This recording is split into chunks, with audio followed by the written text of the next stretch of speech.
magtataga, makakit po yan. No? Nadudulas po siya eh. Ayun, siguro sa pagtataga yan, makakakit yan. Oh.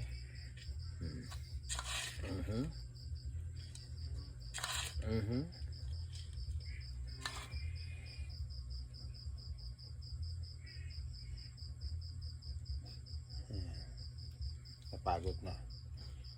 Tingnan po ng pusa ko. Ayan, tulungi eh. Mapigat ang uso mo dyan. Ayan. Bilang isang content creator po, mayan tulad natin yan dyan. Ibig sabihin, gaano po kahirap ang ating ginagawa kung malalampasan po natin. Kumbaga, sikap talaga ng sikap.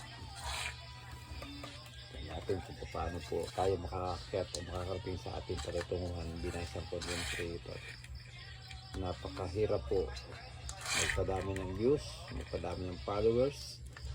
Ito lang po, napakahirap. Kaya ito po, inahantulan po dito sa isang hayop na ito kung paano po ang diskarte. Ayun po, ayan, nakahawak na po isang kamay, sigurado makakalabas na po yan. Di po ba? Diskarte. Ibig sabihin, kahit na gaano kahirap, pero sa pagsikap, kayang-kaya po natin makaraos o makarating sa ating patutunguhan o sa ating mga pangarap. O, yan po yan. O. Yan. Malaya na po siya. Makakababa na po siya. Ayan. Ay, makabutin. Ayan. Kumbaga, tagumpay. Dahil sa kanyang pagsisikap, tagumpay siyang makakalabas. Dahil kusa siyang umakyat dyan. Ngayon, nahirapan siyang umakyat. Sa malamang, hindi na po yan babalik. Hindi na po yan babalik.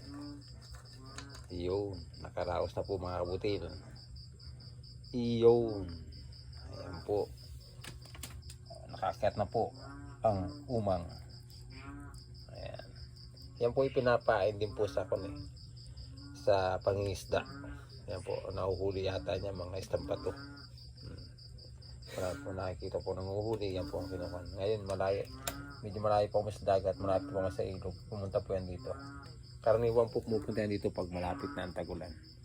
Mga butil, dahil sa pangarap natin, tuloy lang. Tuloy lang.